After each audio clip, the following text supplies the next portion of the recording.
What's going on, my Avatar lovers? What's going on, Cake? What's going on, Tyrone? What's going on, Ahan? Foray, Prince Drums, Cajun. What is going on, Antoine Bandele? Bundele. I don't know what Bundele is. Bundele. That's how you pronounce my last name. So today we are going to talk about spoiler review, basically, or just all things spoiler-ish for Avatar, Netflix's Avatar. Gonna lay out all the things they did well, what they didn't do well, what things we want to see in season 2, like all that kind of stuff. What's going on, Aang the Avatar? What's going on, Chase Hedge, Sergio, Issa, Alicia? What's up, Decrepit Storm? Also, why is Decrepit Storm not a mod? You have been here forever, dude. Hold on, let me hook you up with the mod situation. Oh my god, this reaction thing gets in the way. This reaction thing gets in the way of like me being able to do. Okay, I have to wait until someone. Actually, I'm gonna do this. Bump. All right, cool. I'm gonna bump it so I can actually do it. What's going on, Veronica? What's going on? Make this person a mod. Standard mod. Say, hey, Twinkle Toes in the house. What's going on, Twinkle Toes? So yeah, like first off, how are y'all doing in the chat? How have y'all been? Has everybody here seen Netflix Avatar? I tried to like not do this stream until I knew a fair amount of people would have watched it at this point.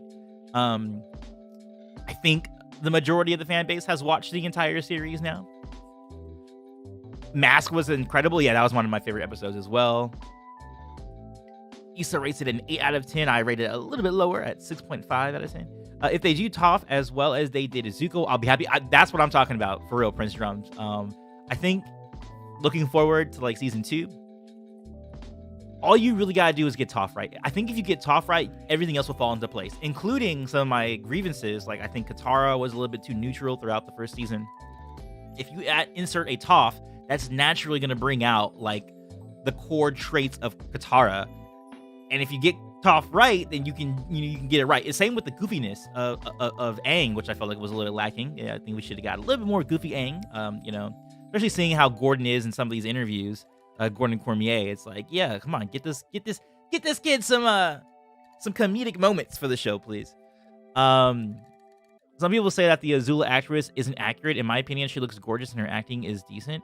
I think Azula was fine. I have no real like major issues with Azula in the show. Personally, I think most of the Fire Nation stuff was done well. I feel like Ty Lee and May were kind of tacked on a little bit, but that's about it. Also continue the Ozai greatest. Yes, I want to see Ozai get more involved. I want to see him, fighting some people. I mean, I would have liked it if he would have fought Bumi. That would have been cool, but they kind of gave that to Azula. But I want to see Ozai like show off like his. So far, he's only really fought Zuko, and that's not enough to, I think, earn respect.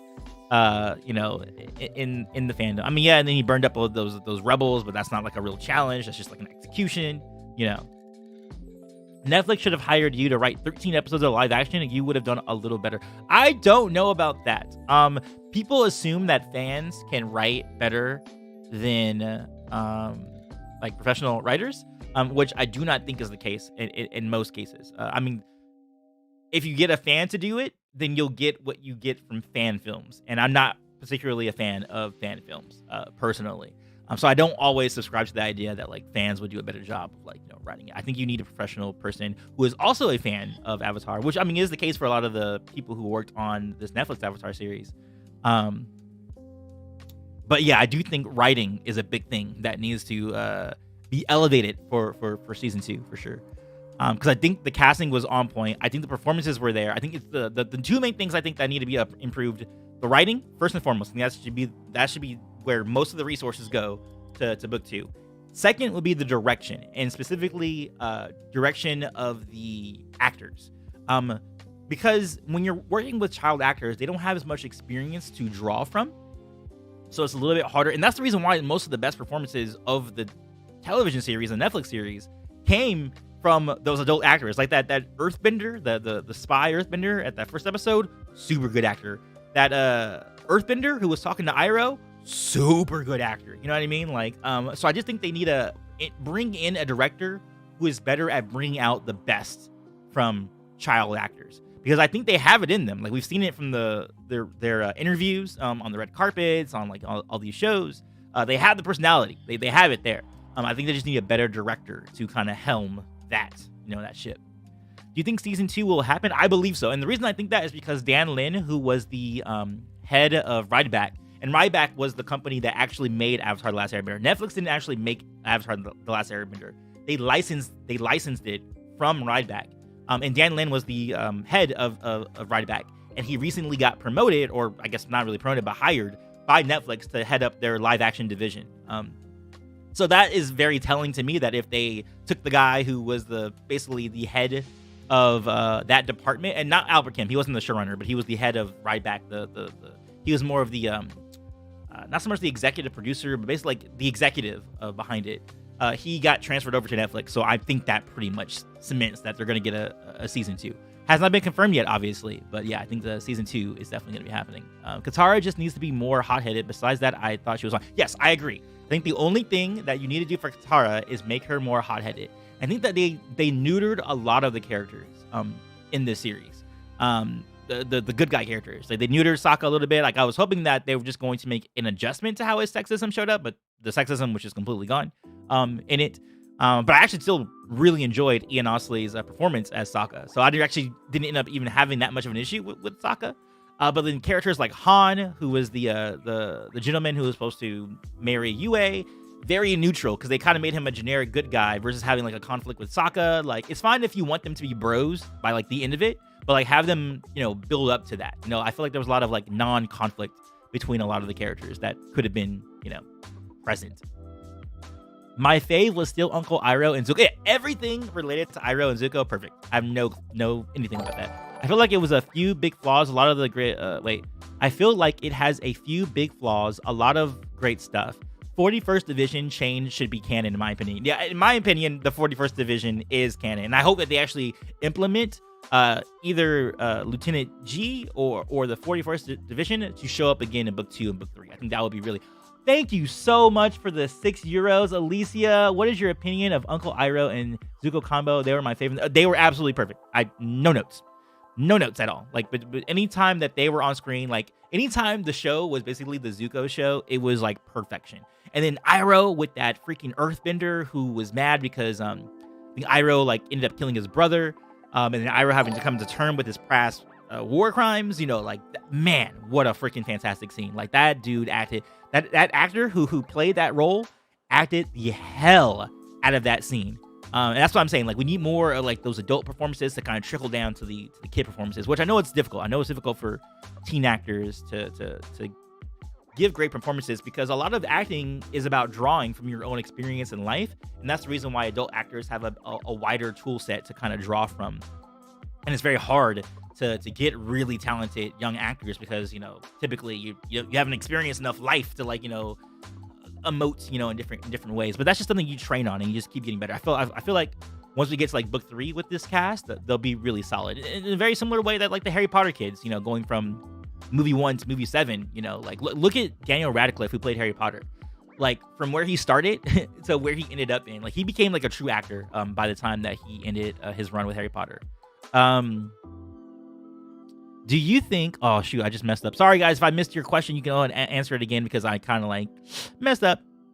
Yeah, Han wasn't wasn't a butt anymore, and it's like, I hope they don't neuter Toph. Yeah, if they neuter Toph, then like I'm gonna be kind of done with the show because it's like you can't mess up Toph. You can't. Like she has to be completely sassy. She has to be unapologetically sassy, which I think they're gonna do because she's a female character, and that's gonna like show off like the strong female character thing. I think they're not going to do that. They're not going to neuter her, because you can't. You cannot neuter Toph. Like, that's impossible to do. Book 2 has to be more episodes. I don't know. I don't know if they're going to get more episodes. I feel like if this came out and it came out with, like, rave reviews and the viewership that it got, because it got more views than One Piece. The first 3 days or, like, the first week, whatever, it got, like, 21 million views, while One Piece got 18 million views. Unfortunately, it was not as well reviewed as One Piece. So I don't think they're going to... I think they're going to get a Book 2. I think that's for sure going to happen. But I doubt they're going to get more episodes. And I doubt they're going to do, like, an expanded version of, Avatar where they might, like, do a book 4 and like do the search for Zuko's mom or something like that. Also, thank you for the subscription, whoever that just was. Jacob, welcome to the squad. But I agree, a lot of watering down of the characters. Yeah, there's a lot of watering down of the characters for sure. Can I just say that when Zuko is on screen, it's 10 out of 10. Yeah, Alex, completely agree with you. Anytime Dallas Liu is on screen as Zuko, is a 10 out of 10 experience across the board in all versions of Zuko. Like whether he was playing like, the bald, modern day Zuko, or he's playing the young version of Zuko. God damn, that kid killed it, man. Dallas Liu freaking killed it. Like he really did. Was Aang nerfed in your opinion in combat, or did they just buff Zuko? He was on par with Ozai and reacted to him. Yeah, that's the reason why I say I think Ozai needs another scene in book 2 or book 3 showing off like his full power. Because it is, at least to me, it was obvious that he was holding back in his fight with Zuko. Like, he actually was trying to get Zuko to fight back. Like, he was trying to get him to, like, hit him. But I can see how some people might consider that scene and be like, oh, no, like, Zuko really had the upper hand for a second there. When that's not really the case. Like, it was a case of, like, his dad trying to get that out of him. Like, trying to get him to, actually fight and stand up for himself. But I do think, like, Ozai is going to need more before his fight. Like, at some point before his fight with Aang in book 3, we gotta see more from Ozai. Like actually like messing up somebody notable. Like whether it's like a fight with Iroh, if it's a fight with Bumi, if it's a fight with Zhang, whoever. Like, it needs to be a significant fighter. Like it can't just be like any no name. Can't just be like some nameless waterbender or swapbender, some nameless earthbender. Like it's got to be someone noteworthy that Ozai needs to take down in somewhere in the context before he fights Aang. All the Fire Nation parts were done really well. Yeah, I agree. Like, I think majority of the fight, like about 80-90% of the Fire Nation stuff was done really well. I don't think Netflix should have made a 1-for-1 copy of the original, but I did miss Zuko yelling at Iroh about calming Jasmine tea. I actually disagree with that one, only because I don't want a 1-for-1 copy at all. I want this to be its own adaptation. I actually appreciate that. Also, hello, Uche. Hold on, guys. Everybody say hello to the kitty cat. Always wants attention when I'm streaming. Uche, say hi to everybody. No, they're right there. They're right here. Look. Yeah, there you go. Say hi. Say hi. Say hi. But I appreciate that Zuko wasn't cartoonishly angry all the time. And in that scene in particular, him like yelling about, I don't want to, calming Jasmine tea. I'm so much more engaged with Dallas's more human, more grounded performance than the cartoon version. Now, I think that performance works very well for the cartoon version because it's a cartoon. Season 1, it's very Nickelodeon. Like the first season of Avatar is very Nickelodeon. So like that very, cartoonish thing, I think works really well in that context. But for this show, I really like pretty much everything Dallas did with the performance and how much more subtle it was. Honestly, them starting with a flashback with Aang was kind of bad because it's supposed to be surprising when we find out. I don't mind that either. I actually really like that was very engaging to have the air nomad genocide right in the forefront. Everyone, oh no, I missed another comment. Sorry again if I missed your comment. Go ahead and ask it again. I would love The Rock as the boulder. Yo, we were talking about that last stream, Swim. I think it would be amazing. The Rock, or Dwayne Johnson, as we should call him these days, actually has a relationship with Netflix. So I would hope that he has enough of a fondness for the show that he would do it without like taking like Dwayne Johnson money and like destroying the budget. I wish he would just kind of go in as a favor, do the minimum payment, whatever that he can do, and come in and just do a cameo, because that would be really cool if The Rock was the boulder. Like that would be so awesome. I think it's the opposite. People are being extra mean to it because of the love for the original. Oh, do you mean the way that fans are receiving it? Because here's the thing about it. The only people who seem to be like super angry about Avatar, like the people who have like the vitriol, like, oh my god, it's like terrible, are people who are like fans of the original show. If you actually look at reviews from people who have not, watched the original show, or casual viewers of the show and haven't seen the show in a while, who aren't like, knowing every little lore piece and all kind of stuff, they're actually enjoying it quite a bit. Like the casual audiences are enjoying the live action adaptation like quite a bit. Even though the Han change, oh my god, sorry, I'm like missing all these comments. Even though the Han change probably isn't the worst thing ever, it annoyed me when watching it because it just perfectly summed up the watering down the character. No, Decrepit Storm, I completely agree with you on that one. Like, I think the Han character change is like a good representation of like the rest of the show, like in kind of the neutering that they did of a lot of the characters. Like it's like they were afraid of the characters being flawed. Like I didn't get a sense of like Katara ever being bossy, like in the show, and that's a flaw trait that she has. Yes, Zuzu, Dallas Liu, perfect. I did enjoy the live action, but the cartoon will always be the best. I don't think anyone was expecting the live action to be better than the cartoon. Like, I don't think that was ever like the case. Honestly, I was more interested in the Zuko and Iroh and Azula stuff. No, I agree. I think the financial stuff was amazing. Ozai definitely just toying with Zuko. Yeah, he definitely was toying. I mean, that's how I read the scene, but I can see how someone, if they're taking it more literally, would be like, oh no, like, Ozai or Zuko had the upper hand or whatever. I don't think that was the case. You could argue that Ozai was trying his hardest because he wanted Zuko to stop holding back. No, you could say that, but I wouldn't say trying the hardest, because trying the hardest, I think, Ozai knows that he would just completely stomp Zuko.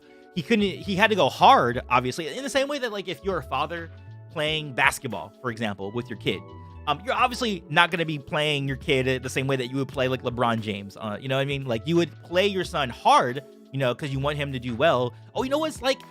It's very similar to that scene. I don't know if you guys have watched the Ray Charles biopic. Ray Charles, of course, is a famous singer, blind singer. There's a scene in that movie where his mother, they were very poor. There was a point where Ray like falls down, I think, or something like that, and he's trying to find his way. He's blind, right? He can't see or anything like that. And the mom immediately like goes to like try and help him, but then she stops herself because she's like, wait, like he needs to learn how to figure out the world as a blind person on his own, because I'm not always going to be here to like baby him and coddle him. That's a big thing that I liked about this version of Ozai. Ozai was a freaking human being in this version, and I don't think a human being in the sense that like he was neutered. So while I say stuff like the removal of Sokka's sexism or Katara not being bossy, those removals I think were poor decisions for those characters. And I think someone could even say like the same thing about like Ozai. They're like, oh, he was neutered, but I don't think so. I really like the fact that he was still a toxic father and he was doing some very toxic, parenting traits.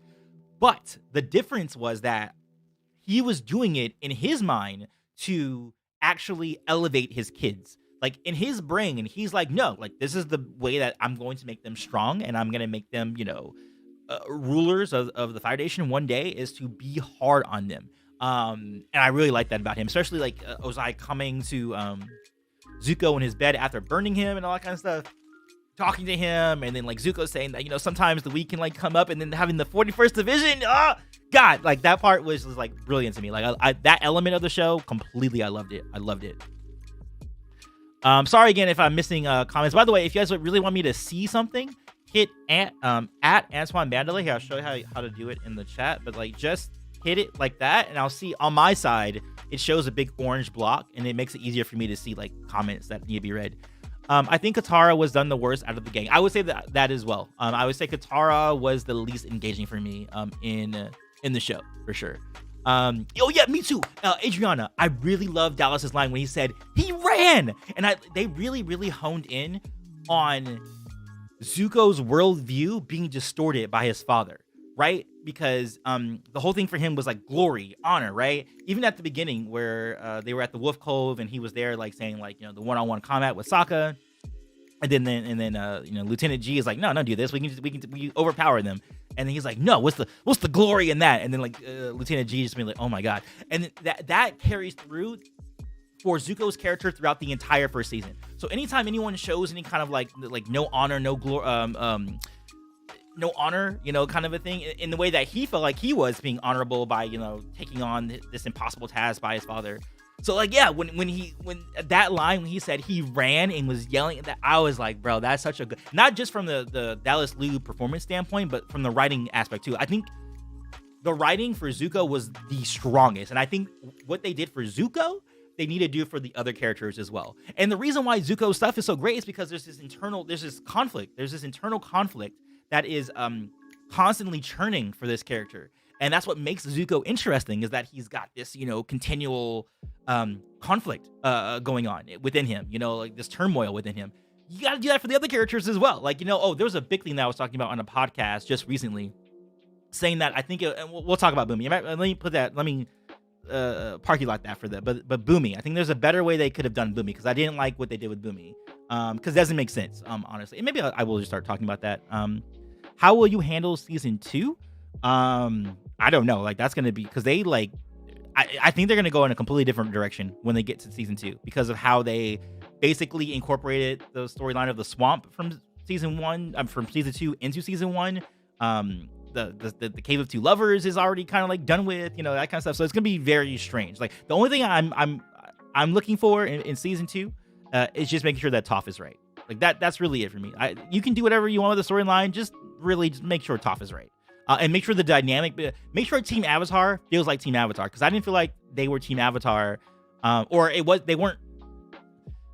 So basically, at the beginning of episode 8, the final episode, you have them like fighting together, right? You have Appa, you have Aang, Katara doing combos, you have Sokka with his boomerang, but it's like, this doesn't feel earned because they don't feel like they're actually a team, Like, and that's the main thing I think. Like, Toph, make sure Toph, and I think bringing Toph into the fold will help Team Avatar feel like Team Avatar, because Toph just does that naturally, like just by way of her own personality.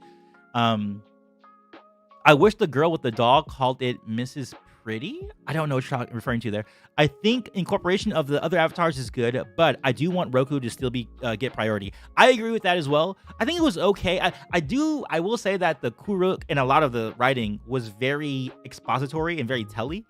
For example, like while that Kuruk like scene was cool, it wasn't really filmed that interestingly. It was just like a shot reverse, like, and it wasn't like there wasn't. Sometimes the cinematography got very lazy in the show, I would say. Thank you for another €6, Alicia. Yes, for me, the 41st Division was so nice detail for Zuko. That was one of my favorite parts in this live action adaptation. Yeah, it was easily like the best part of the entire adaptation for sure. The best addition, easily the best, and really because it showed what it means to be a true Fire Lord, in my opinion. And you do that by earning the respect of your crew, by respecting your crew, or by respecting your nation, right? And to see all them line up and like be there and giving respect to Zuko for what he did,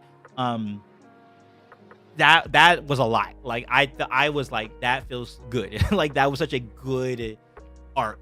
And that's something that Ozai can learn from Zuko, which is something that Zuko was low-key trying to teach him when he was in bed with his burnt eyes, saying like, yo, sometimes you got to give the weak a chance because they can become strong, and which is going to happen, eventually.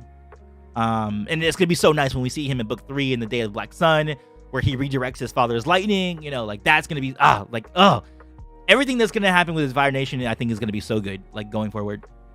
I really like the interaction with Iroh and Aang, where Aang said something like, now I know what kind of guy Zuko is, and Iroh replied, I doubt that, or something. Yeah, that was really good. Yeah, I do agree with that. I wanted to like Katara so much as I really like the actress and her passion for the role, but I found her one note and not very charismatic. Katara isn't really all that charismatic.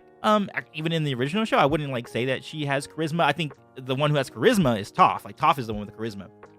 But I do think that they neutered Katara in the sense that she did not feel motherly. She didn't feel bossy, like as a flaw. Like she didn't feel like bossy in the way that Katara did, like in the original, like always telling the boys what to do and stuff like that.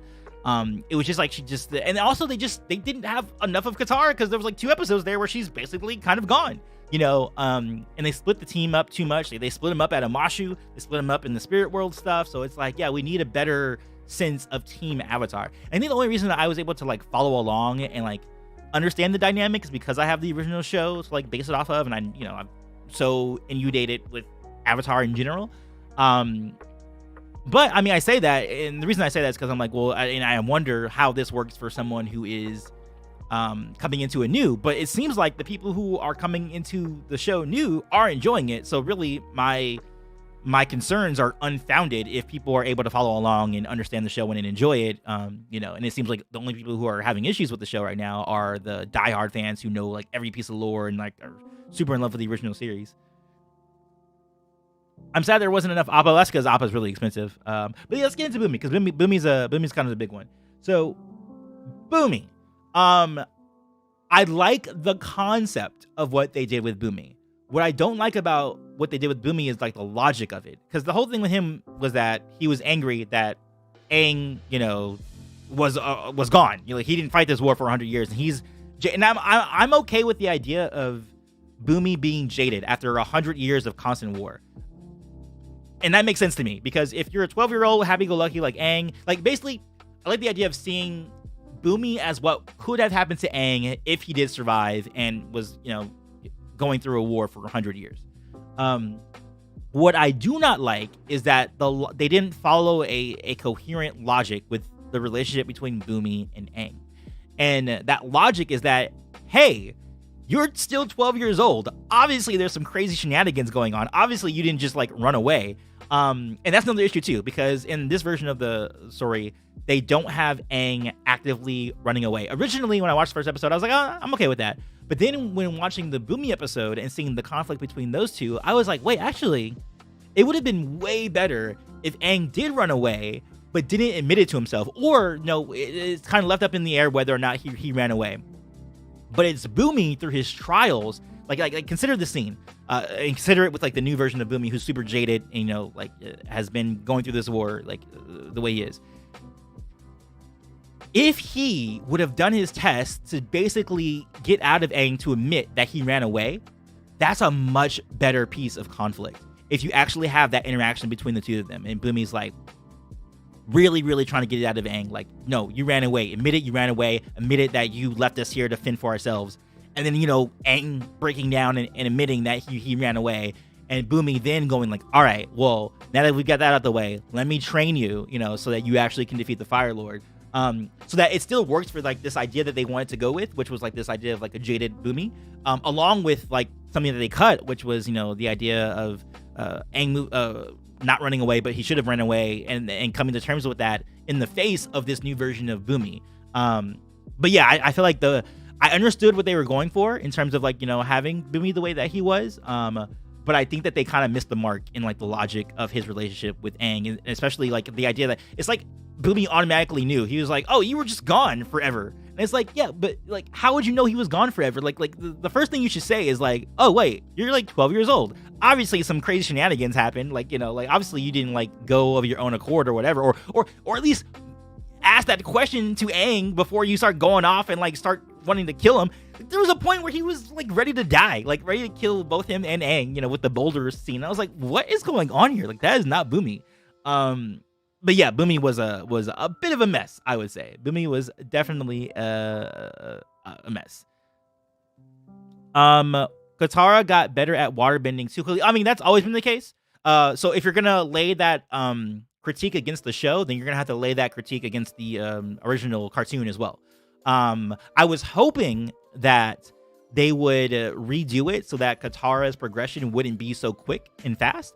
But it's almost faster, like in the Netflix show, to the point where she saves Aang, who's trying to like get back up to Appa with a big old wave that had to have been at least 100 yards, maybe even more than 100 yards, on her first try. You know what I mean? Like, it's a little bit better in the original show how like the three firebender soldiers are like trying to come at her and she like freezes them. Like, that's okay because that's like a small little water splash and she freezes them. She's freaking out, kind of a thing.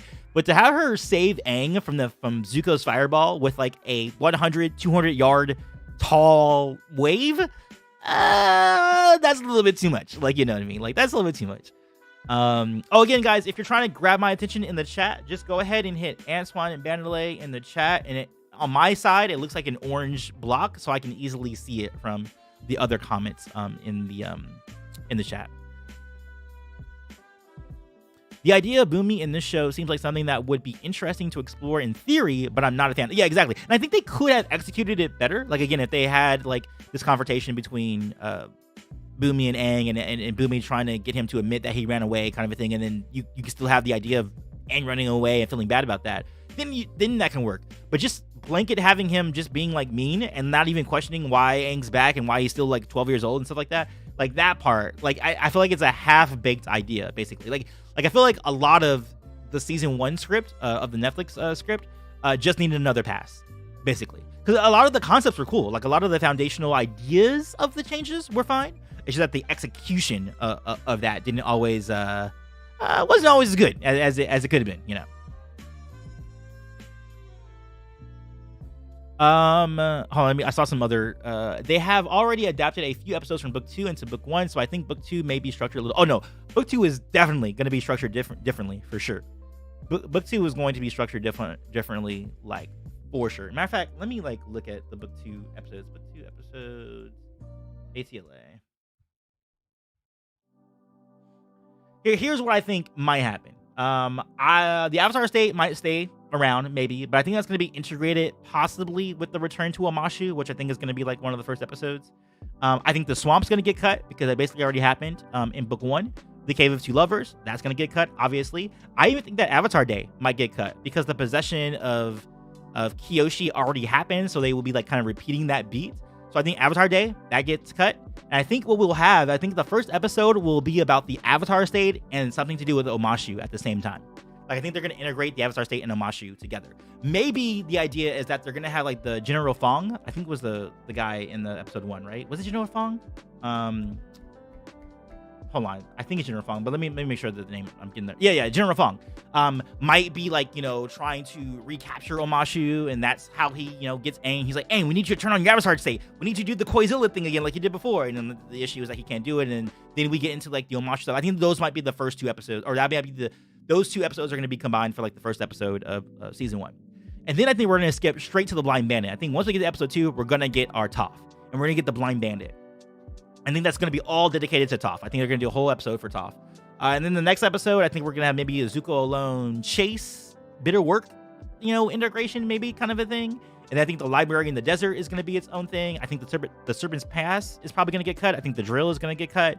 But I think the Bossing Say episode is going to be its own thing. I think it's possible. I think actually it might be more easy to adapt book 2 than it was book 1, in my opinion. I completely agree. When do you think they will announce it will be greenlit for season 2? I think by the end of this month, we will know it'll be. So by the end of March, I think we'll either know that it's being greenlit for season 2 or that they're not going to be doing it. Azula feels like season 1 Zuko, and I'm not here for it. I'm actually okay with Azula on one condition. Only if what we saw from her in this book was like an origin story for her. In book 2, she cannot do any more of this, like, being unsure of herself kind of thing. She needs to be Azula from the show. Like, I'm okay with this, like, origin story Azula, like the less sure version of herself, the one who's being, like, gaslit by her dad. But once we get to book 2 and book 3, she needs to be completely solid. She needs to be cold and cruel throughout, and she should not have any kind of even, inkling of a breakdown until the end of book 3, after the Boiling Rock. If she isn't, then yes, I'm going to say that this is a poor version of Azula overall if they continue to show her in the way that they showed her in book 1. I'm okay with how they showed her in book 1 only if in book 2 and book 3 she is the Azula that we know, like the steadfast version of Azula. That's the only way I will be okay with what they're doing with Azula currently, is if she's good or if she's more solid in the next few seasons. Do you think Bumi let the Fire Nation take Omashu just like he did in the cartoon? I don't know. Judging by the way that Bumi got captured, like it looked like he actually put up more of a fight, because it looked like that they had beat him up a little bit before, they took him in. So I don't know for sure. Like, they could just retcon it and say that he did it on purpose, but just based on how the look, like the optics of it and how they kind of captured him, I think they might be changing that, and I don't like that. I don't like the idea of Bumi just being straight up defeated. But I mean, they changed up Bumi quite a bit already, so that might get changed as well. In which case, I just probably won't like the live action version of Bumi overall. Will they do Wan Shi Tong's library? I really hope so. I think so, because I think that's where they're going to learn about the Sozin's Comet, and also the Day of Black. I think they're going to learn about the Day of Black Sun and Sozin's Comet at the same time in the library. So I don't think that's going to be cut from season 2. I think it'd be really crazy if they, get rid of that in season 2. That'd be kind of crazy. Yeah, Insomniac, I'm the same. I actually really want Avatar Studios content even more now. This was nice. I think Netflix is like a nice little holdover. I never was really super passionate about it, whether it was gonna be good or bad. I wasn't super oh man, it's gotta be great or whatever. For me to be back in the Avatar fandom. What really I'm setting my sights on is that new movie. That new movie needs to be amazing, because that's going to shoot off all this other animated stuff, right? The new Earth Avatar series. They're talking about these Kiyoshi movies, possibly the Zuko movie, the movie has to be great. It has to be an 8 to 9 to 10 out of 10. It can't be anything less than an 8, in my opinion. If it's less than an 8, it's a bust. I think, personally. Especially as being the first thing, first Avatar animated thing in a decade. But yeah, it has to be 8 or a bust, in my opinion. One of the things I am pretty upset about is the fact that Aang never once learned any water. I'm actually really weirded out about that too. How in the world do they not have Aang use any waterbending in the book where that was the whole point, was him to learn waterbending? And then the reason they gave to it was pretty weak. They had him say like, "Oh, I never learned from anyone besides Gyatso, so I don't know how I would how I would feel about learning elements from somebody else." It's like, boy, what? Shut up! Like, you need to learn this element. Like, learn it. You have really no good reason of not learning the element, especially now. But I think that the way to alleviate that is because Gordon Cormier is old now. Like, he has definitely had a growth spurt. So the next time we see him in the next version of, this season 2 of Avatar, I think what we're going to have is we're going to see him mastering water. And the idea is that we're going to see a time skip of like 9 months to a year where he's training with Pakku. Very similar to how we saw how in the original show, Aang and Katara were training with Pakku right before the Fire Nation came and started to attack. I think what we'll do is that scene will just be replicated for the beginning of season 2. And we'll see Aang mastering water. And obviously in book 2, we should see him actually using water. And also I'd like to see if they can reincorporate Zhang Zhang, if you can, in book 2. Because I think that's a pretty important piece that got left out of book 1. The movie is about the adult version of Aang and Katara. The working title right now, or the rumored title, is like Aftershocks, or Earth things, or Aftershocks. So I'm assuming that the villain is going to be something Earth related. But that's all we know. We don't know anything about the story about the new movie yet. I think one problem I had with the show was how much the gang kept doing the same beats, like Guilt of Runaway. Yeah, I agree with that. I feel like there was a lot of repeating of the arcs in book 1. And the reason why I feel that happened is because they didn't give them their original flaws. Like, they didn't have the original flaw for Sokka and his sexism. They didn't have, Katara being bossy and a little bit full of herself. And the reason, the fact that they didn't have that, it feels very samey. Like, the order of events, the sequence of events felt very samey. And I completely agree with that. I feel that waterbending and earthbending felt weak. Not on the same level as the other elements. Oh, I actually would disagree with that. I felt earthbending felt very powerful, especially that first use of earthbending from that earthbending spy at the first sequence. Yeah, no, I definitely don't agree with that earthbending feeling. I think earthbending felt pretty goddamn powerful. The rumored title is Aftershocks and Echoes. Yeah, but that was reported by Avatar News, who isn't around anymore, so we can't really super verify that anymore. Again, guys, if you're trying to capture, I'm probably missing a lot of these chats, hit me with a tag so I can see it. I'm not too crazy about Aang not learning waterbending simply because I still got Koizilla, and so his comment doesn't arrive for years. He got time. Yeah, and that's why I'm not super that's not a deal breaker for me. It's weird. I definitely acknowledge it, and I'm yeah, that's weird that he didn't do any waterbending at all in the first book, where that's the whole point of the first book. Which, by the way, they aren't even calling these seasons by the elements. It's not called book 1 water, book 2 earth. It's just called season 1, a blanket season 1, because they're making an entirely different story that isn't related specifically to each bending element. But they kind of the reason why they go searching for an earth bending master is because he already mastered water. So they had to have him master water, and I think they will do that. Like I said again, beginning of season 1, I think that they'll have him just already be a master of it.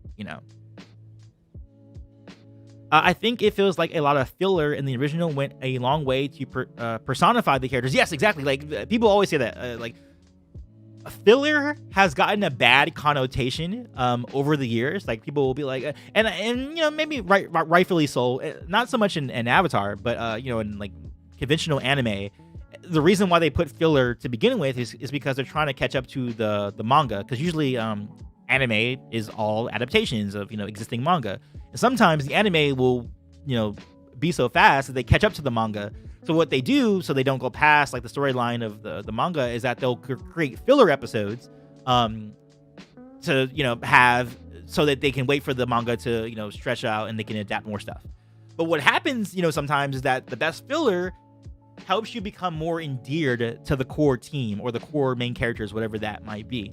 So when filler is done really well, as it's done usually in Avatar: The Last Airbender, it actually helps you characterize the team a lot more, so that then when you get to the big plot points and the big beats, it feels earned. So for example, like I was saying with the finale episode 8, where it starts with, Aang, Katara, Sokka, and Appa all like attacking the Fire Nation ship.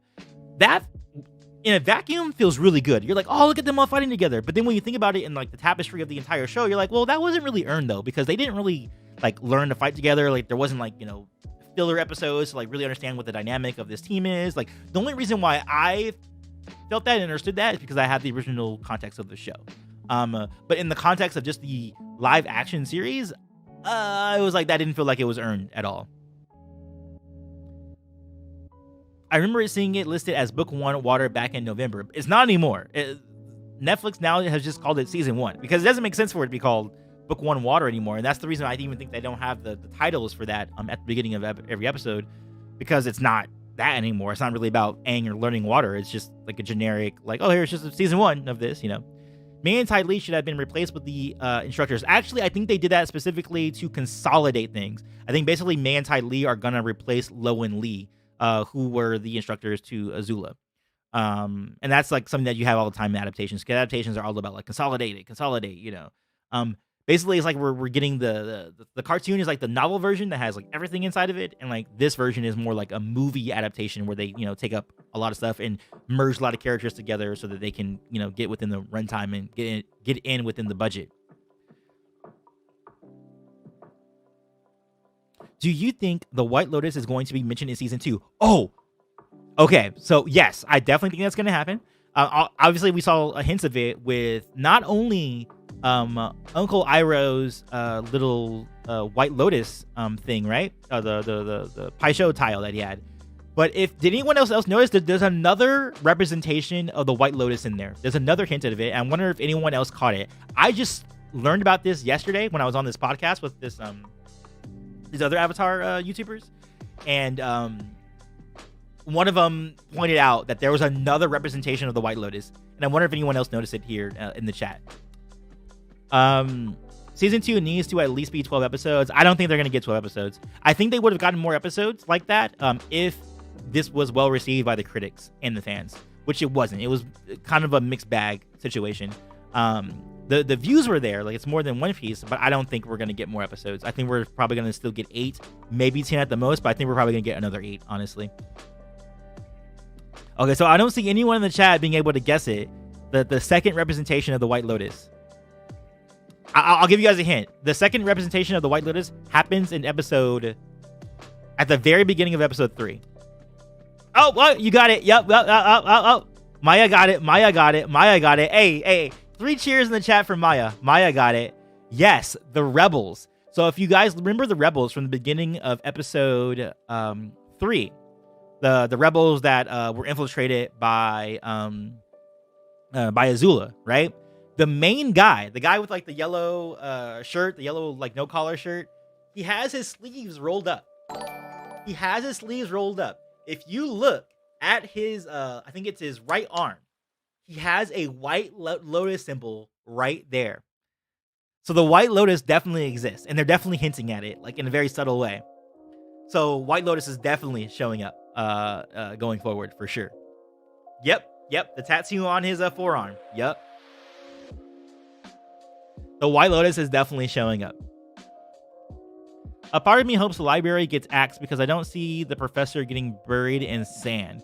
Well, I don't know. They went pretty dark for some of the deaths in the show, so I definitely can see them having the instructor, being, or the librarian guy be there and getting swallowed up by the sands. I don't think they're gonna, especially the fact that they introduced Wan Shi Tong so early. I think they're definitely like preempting the library. I think the library is definitely gonna happen for sure. Yeah, if you guys rewatch that scene before old boy gets burnt up by Ozai, look at his arm. You will see a very recognizable symbol on his forearm. It's pretty awesome. And the Rebels were really cool too. I like the idea of the Rebels like trying to assassinate Ozai. Like that was cool. Like everything in the fight. Like I honestly think they should have just made an original show. Because honestly, the stuff that was original, like and I'm talking about like completely original to the Netflix adaptation, was all really good. Like honestly, like I don't know, like what I mean, they don't want to do it because they want to base it on previous IP, something that's proven and all kind of stuff. But man, I really wish in that boardroom would have like taken the risk and be like, how about we just make an original show? Like, what? Yeah, based on Avatar, you know, so people are familiar with it, but let's make an original show. You know, I think that would have been really cool. The water whip looks so weak, like splashing water in a pool. I understand that Katara wasn't a master waterbender yet, but I still feel like it did some damage in the cartoon. Well, no, she actually used it very well. Like when she fought Zuko at the end near the Avatar Kuruk statue, she did it. She used it very methodically.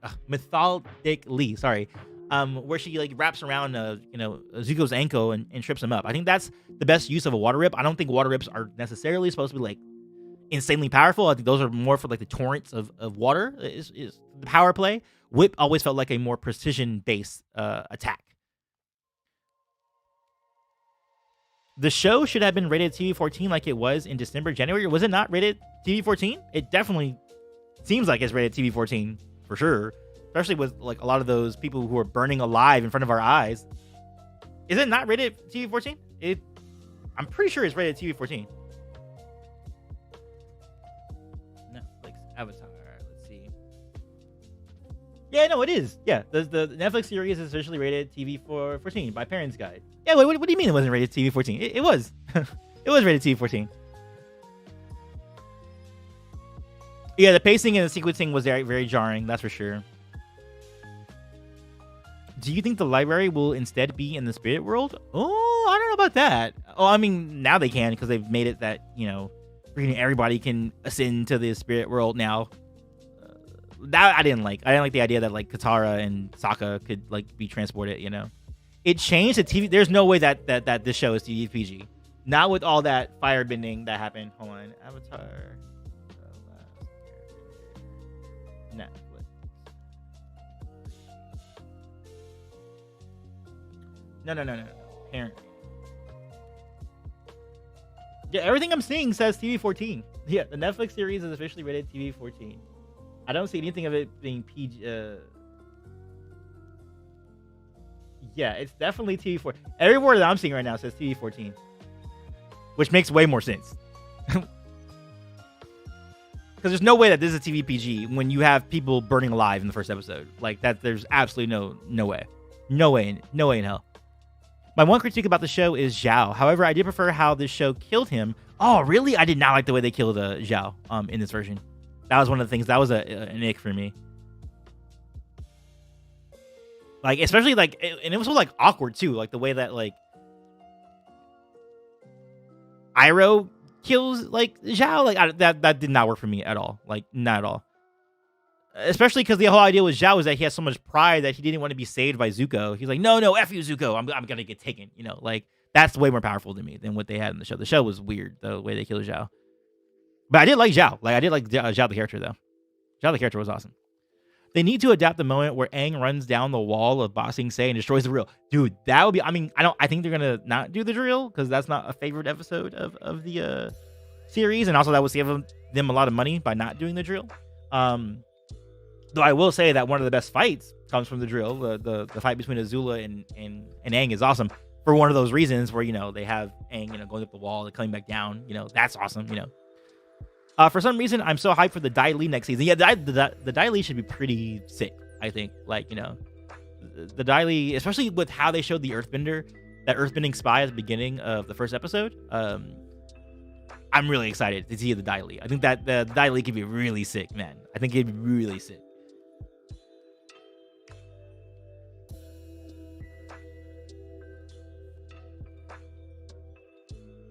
Kill La Kill and Cowboy Bebop were originally anime. Oh, that's true. I mean, most anime is adapted from a manga, but there are some anime that are wholly original, like, you know, that are just anime because they're anime, you know. Earth Rumble 6, I'm telling you, if they don't get the freaking Rock, if they don't get Dwayne Johnson to be a part of Earth Rumble 6, I'm gonna be kind of mad. I think Zhao's death was bad, but given the twist he gives to Zuko, the original of Zuko trying to save him, it may not have made sense. No, it wouldn't have made sense in the context of how the live action adaptation did it. But I'm saying I think they should have made sense because it's a better moment than what we got in the show. Like, they basically had like this very awkward like fire whip that Iroh does because he's like, oh, you're about to like hit my grandson like in the back, whatever. I don't know. It felt very blah to me. the Zhao death scene. Felt very blah. Zhao should have never told Zuko about Ozai's plan. It makes Azula fake out useless. Oh, that is very fair. That is actually very fair, because they're obviously not going to have that in season 2, where Azula's going to bring him back and be like, oh, hey, father says, like, you know, he wants you back, you know, like, he's so proud of what you've done, you know. Now that's like out the window now, like, you know. Yeah, I agree with that too. I agree that they shouldn't have done that. I think the visuals for the way Toph senses the vibrations in the earth will be cool to see in live action. Yeah, I think that'd be pretty cool. That's a pretty easy effect to do in live action. I like how Zhao is more slimy, pretending to be Zuko's ally at the start, also becoming unhinged at the end. Yeah, I actually prefer the live action Zhao, except for like the way, you know, his life ended in the very end. But man, did I really like the performance, and how they, you know, made Zhao out to be like a lowly, you know, whatever. And it made sense now why he kept getting all those promotions. It's because like Azula and Ozai were like, yeah, let him do his thing. You know, we'll use him as like a scapegoat, basically. You know. That stuff I was really into. I was really into that. If The Rock isn't down, Dave Bautista. Ooh, Dave Bautista would be a cool boulder too. Yeah, if they can get any, like, a wrestler person, yeah, now I would only accept The Rock and Dave Bautista. I can't think of anybody else who I wouldn't accept. John Cena for obvious reasons. But the main one they got to try and get, they've got to try and get The Rock, man. Like, that would be so perfect. But I don't think they have the budget to get The Rock, because he's so expensive. I agree that the original is better, but I do like how Azula and Zhao work together, so I don't know. Yeah, no, I like that about that, the live action version as well. They have to nail Judy. Oh, yeah. I think they definitely will get Judy right. I think Judy is that's a fun one for an actress to take on, for sure. I don't think we're going to get Appa's Lost Days. It's going to be too expensive. Like, we barely saw Appa in the first season because of how expensive it is to, you know, animate Appa. So I highly doubt. I think the first thing that got cut, or is going to get cut, is Appa's Lost Days. Do you think Netflix might create original series in the Avatar verse? Well, yes. I have heard through the grapevine when I was at the premiere that if they do well, they are going to try to pitch to Paramount to license a Kiyoshi series, a Kiyoshi live action series, which I think is pretty obvious by the way that they gave so much love to Kiyoshi in that second episode. But yes, there's already rumblings and talks about that right now. That they want to do a live action Kiyoshi series. And this is stuff that I heard when I was at the premiere. Like, and of course that could be rumors. They could be changing up their mind depending on how well the show does right now. You know, that kind of a thing. But yes, as of right now, that is like in their minds right now, is that they want to be able to adapt and create original work in live action. Oh, that's true. The Rock can't lose, so I don't know if he can be the boulder. But he's losing to Toph. Like, that's different. You're losing to Toph. You can lose a Toph, Rock. But I do remember that Dwayne Johnson does have that clause in like a lot of his contracts that he can't lose fights, which is so stupid, so dumb. Yeah, Zuko's crew is 1,000 times % better. Like 1,000 times % better. Since they did not show the Unagi in the live action version, I wonder if they'll change the Serpent's Pass. Yeah, I think the Serpent's Pass is also going to be gone. I think that's going to be cut. I think they're going to do something different for the Serpent's Pass. I think they're going to sneak into Ba Sing Se a different way. Because again, budget. I think they just don't have the budget to do something like the Serpent's Pass. Season 1 was basically Appa's Lost Days because he was gone for a lot of it. Oh my god, that's so stupid, Israel. That's stupid. I was today years old when I found out Jason Isaacs voiced Zhao. Oh yeah, dude. And then Mark Hamill. Mark Hamill did Ozai. Oh my god, you are such an attention. Look at him. He just wants all the attention, guys. All right, hold on. Say hi, Ushe. Say hi. Say hi to the people. Say hello. Yeah? You say hello? Say hello. Say hi to the people.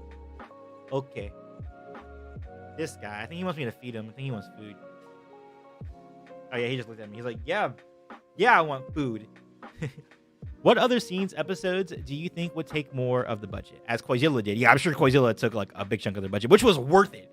Koizilla was perfect, man. Like, live action Koizilla was better than the original series. And I'm not afraid to say that at all. Like, so good. But what other episode scenes do you think would take more of the budget? The drill would take a lot of the budget. Serpent's Pass would take a lot of the budget. What else in season 2 would take a lot of the budget? Anything to do with creatures, like anything like creature stuff. I think. Well, what's up, Benny? What's up, Benny? Benny, what's up? Although I think we're kind of winding down because I'm seeing the questions kind of winding down. Well, why was Kiyoshi so angry with Aang? It felt very off and not appropriate as Aang never left the world. Yeah, that's the thing. It was kind of like this unbalanced thing. Like it seemed like Bumi and Kiyoshi had like knowledge that they should not have had. Like with regards to like Aang running away, which he didn't even run away in this version. Kind of a thing. So yeah, it was kind of weird. And also, the reason why I took slight issue with Kiyoshi being angry with Aang, not so much because she was being angry with Aang in general, but because Kiyoshi, the way she expresses her anger isn't through like by lifting her voice. It's more a sense of like she has a very calm, simmering anger. Like she's supposed to be like Batman anger, not like Joker anger. Well, not to say that she wasn't that far in the show, but she definitely was on the spectrum closer to like outrage, more so than what she should have had.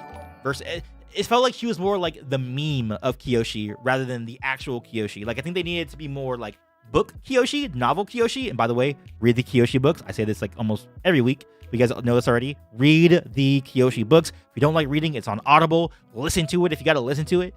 I would have preferred a closer performance to book Kiyoshi than like the meme Kiyoshi. And I think they played into like the meme Kiyoshi because the fandom makes it so. They do all these things that they reiterate these, fallacies of these characters. And I think but some of the choices made in the Netflix adaptation were based on the memes of the characters rather than like the actuality of what the characters were.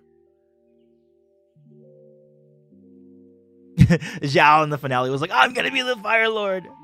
But yeah, what are you talking about, bro? Yeah, like I love how unhinged he was by the end of it. Like I think that was really cool.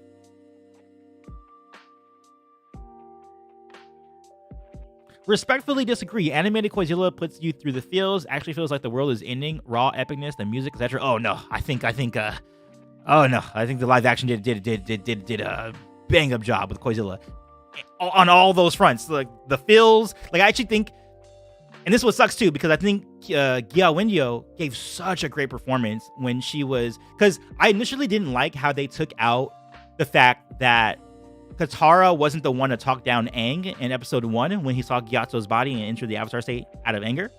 They changed that to make it be Gyatso saying like, you will always be my friend, and that's what like gets Aang out of it.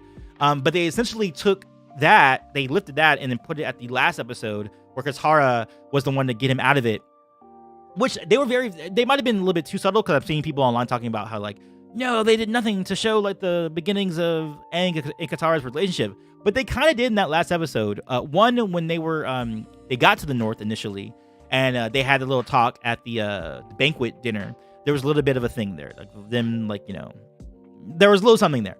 And then prior to Godzilla going crazy and nuts, Yue like deliberately says like the ocean spirit will forever be looking for like its other half, like its lover, and it's Katara, who is Aang's eventual second half, his lover, is the one who talks him down. And I think she did such a great job with that performance. And I like that really, like, actually, I think, yeah, that was the one time the show got me to cry. Like, I actually shed a tear for that moment. So yeah, I would disagree that, I think Godzilla in live action was more effective. But again, I think it was more effective based on me having all this prior knowledge from, the original show, not the context purely in a vacuum for what the live action gave me. Because I do think it did come not out of left field, like, Katara's outpour of emotion, but I don't feel it was as earned because we didn't see like really any, thorough progression of Aang and Katara up to that point. Again, like I said, I think like the script for the series just needed a second draft for stuff like that. And one of the big things would have been like, another pass on Aang and Katara. Obviously not making like, I'm okay with it not being insta love. Like I didn't like the idea of all the insta love that happened with Sokka. like the insta love he had with Suki and the insta love he had with Yue. I actually prefer that they're doing a slow burn with Aang and Katara, but at the very least, they need to show them being close friends, like not necessarily like having crushes on each other, you know, in the first series, but at least being friends. Like I don't even feel like they were friends in this series. They feel like more like, you know, companions, like acquaintances who are just traveling together. It's like on the north, you know. Thank you, Alex Alexander, for the $5. To be honest, I think Korra would have been a better show to adapt to live action because it's a very story-driven show, while Avatar is a more character-driven show. I would agree with that, but from a business standpoint, they never would have done that. Oh wow, I didn't know I could like people's donations. Oh snap! Hold on, I'm gonna do that to Alicia over here too. I'm gonna like hers. I'm gonna like yours. I'm gonna like this other one. Oh, I had no idea you could do that. It's really cool. But they wouldn't have done that from a business standpoint because Korra is not as popular. It's more divisive in the fan base than The Last Airbender. So that never would have happened. I would have liked them to do that. I would have been okay with that. But that never would have happened. Master of Three Elements doesn't have the same ring to it. Yeah, Unhinged Zhao was great. Yeah, Unhinged Zhao was definitely great. It seems like Kiyoshi was just trying to get through Aang's head about the responsibility of who he is. Yeah, and that's true. But I think that she doesn't need to do that by like raising her voice. Like Kiyoshi is one of those characters that can command respect without raising her voice. Interesting perspective. I agree about the lack of genuine connection with Katara and Aang, which is why I believe that Zutara is an actual possibility. No, Zutara is definitely not happening. It's absolutely not happening. That would be super insane. Didn't Albert Kim confirm that Katang was hinted at in episode? Yeah, he did. And it was that scene that I said that I was like, oh, hey, they're kind of hinting at it very subtly right here. It was when they were at the banquet. And also, like, the big outpouring of emotion from Katara, who the only person who could talk Aang out of that situation was his lover, because, again, the whole mythology, the folklore around Koizilla was that he is a monster without his second half, and that he'll go his entire life searching for the moon, searching for his second half, destroying everything in his path, you know. So the fact that Katara was the one that it takes some, you know, explanation, and you have to like really like dig deep into it. It's not made obvious, obviously, which I like. I like that it's not obvious, but I do think they need to hint at it a little bit more. Like I think they're being a little bit too subtle with the Aang and Katara situation, but it is there. If you like really like analyze it and like think about it. Do you think that they are going to cast an actual 12-year-old as Toph? I think they're going to cast someone who is the same age as Aang. So I think Gordon Cormier is currently 14, right? He's probably going to be 15 by the time that they film season 2. So I think they're going to get like a 15-year-old, 16-year-old Toph to play Toph. I think they're just going to keep her the same age as Aang.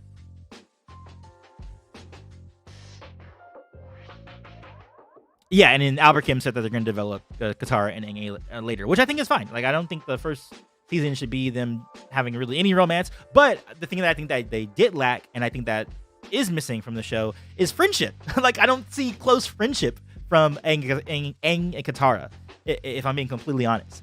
Like, while I really did get touched by that emotional outpour at the end of it, I don't think it was actually earned.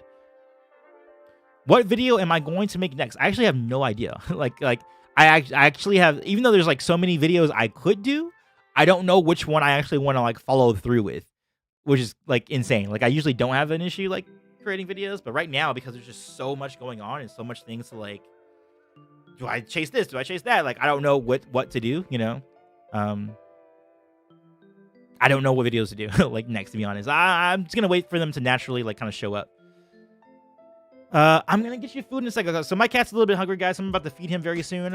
Is there any like last minute things you guys want to talk about that I didn't cover yet in this live stream about spoiler talk about Avatar? I mean, we talked about episode 1. We talked about the Kiyoshi episode, Omashu, Bumi.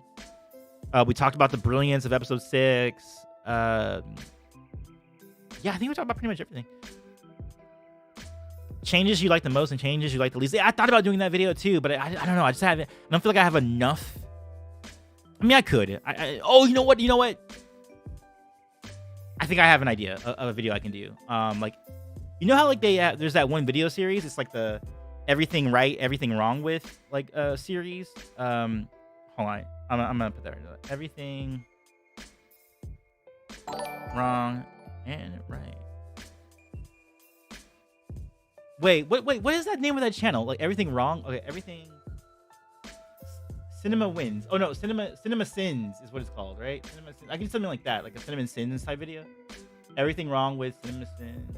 Oh my god.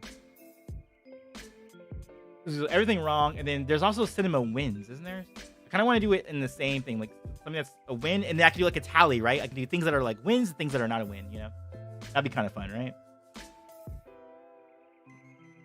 Cinema Wins. Oh, everything great. Okay, so that's what I'm gonna do. So I'm gonna do a video that's gonna be called Everything Great, Everything Wrong, and Great about Avatar. About Netflix Avatar.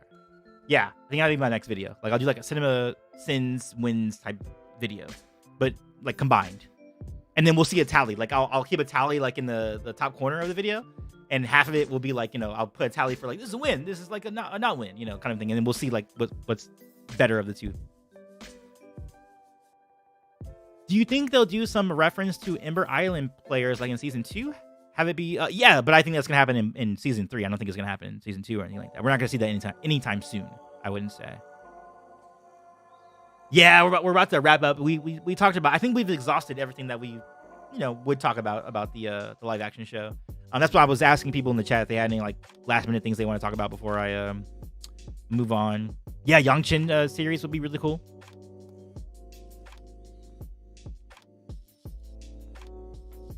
But yeah, I think that is it. Yeah, I think that's it for everything. So I will catch you guys on the next one. Wait, Mick Foley could play the boulder as well as Mick Foley actually voiced him. I don't think Mick Foley would be able to do it because I don't believe that person is Asian or indigenous. Or is he? Yeah, no, he totally is not. So that wouldn't work. that would not work for that actor. Because we're talking about live action, we're not talking about voice acting here. And that's what everybody's saying too. They hope that the OG creators comes back. I don't think that's going to happen. I think what's going to happen, and yes, I am almost at 300k subscribers. It should happen in like the next, definitely by next month. By next month, I should be at 300,000 subscribers. But yeah, that is it. I'm gonna say goodbye to everybody in the chat. Thank you for joining me and talking about like spoiler review stuff like that. I know it sounded like I was like critiquing this series a lot, but there's a lot to love about the series as well. I think it overall is a net positive experience. But yeah, I definitely would say I enjoyed the series for sure overall. So see you later, Decrepit Storm. Congrats for becoming a mod. Dan the Man, see you later. DT, peace out. Teddy, oh, thank you for that subscription. Whoever just subscribed. Molly Price, thank you for subscribing. Teddy, I'll see you later. Canva Mira, bye. Dandy Gar, see you later. Dylan Schultz, Sidra Azim, Ryan, Lazy, Optimus Prime, Twinkle Toes, thank you for coming out. I think Zuzu was in here too. See you later, Zuzu. Alex, thank you for the $5 donation. Alicia, thank you for the euros. Peace out. Bye, Dan the Man. See you later, Benny Hook. Oh, you're not Benny the Hooker anymore. Now you're just Benny Hooker. I see the change. Shedio, see you later. Evelyn Reacts, peace out. Who else we got here? Israel, thank you for coming out. Adriana, Jesus was not sinless. Bye.